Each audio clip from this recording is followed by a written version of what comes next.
नमस्कार दोस्तों, ये कहानी आपको निरंतर सफलता की तरफ ले जाएगी।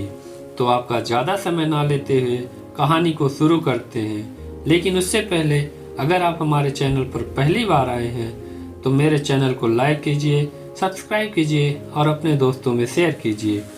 तो चलिए कहानी शुरू करते हैं। एक बार एक मूर्तिकार जो बहुत सुंदर मूर्तियाँ बनाता था और इससे ही अच्छे पैसे कमा लेता था। इसी से उसका जीवन यापन होता था। कुछ समय बाद उसके एक लड़का हुआ जो बहुत होनहार था। उसमें बचपन से ही अपने पिता से अच्छी मूर्तियां बनाने का हुनर था। मूर्तिकार अपने बेटे की इस सफलता से बहुत खुश था, लेकिन वह अपने बेटे की बनाई प्रत्येक मूर्ति में कुछ न कुछ कमियां निकालता और फिर उसका बेटा उस कमी को पूरा करता था। यह सिलसिला काफी समय तक चलता रहा। अब बेटे की मूर्तियां पिता की मूर्तियों से अच्छी दाम पे बिकने लगी और बेटे की मूर्तियों की प्रशंसा भी लोग करने लगे। लेकिन फिर भी मूर्तिकार बेटे की मूर्ति में कमियां निकालना बंद नहीं किया। अब बेटे को लगने लगा कि मैं इतनी अच्छी मूर्ति बनाता हूँ, फिर भी पिताजी कमी निकालते हैं। कुछ समय बाद एक दिन जब मूर्तिकार ने बेटे की बनाई मूर्ति में कमी निकालने के लिए बोलने ही वाला था, तो बेटे ने पिता को बीच में टोकते हुए बोला कि आप मेरे हर एक मूर्ति में कमी निकालते हैं।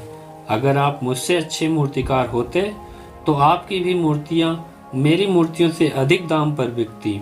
बेटे की यह बात सुनकर पिता चुप हो गया और वहां से चला गया।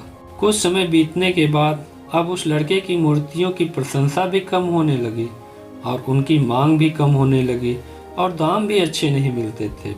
बेटा परेशान होने लगा।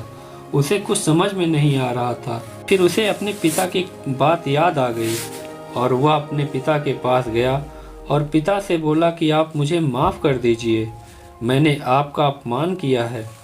आपकी बात तब मुझे समझ नहीं आई। अब मुझे पता चल गया है कि कभी भी किसी चीज़ में सुधार करने की पूरी गुंजाइश होती है।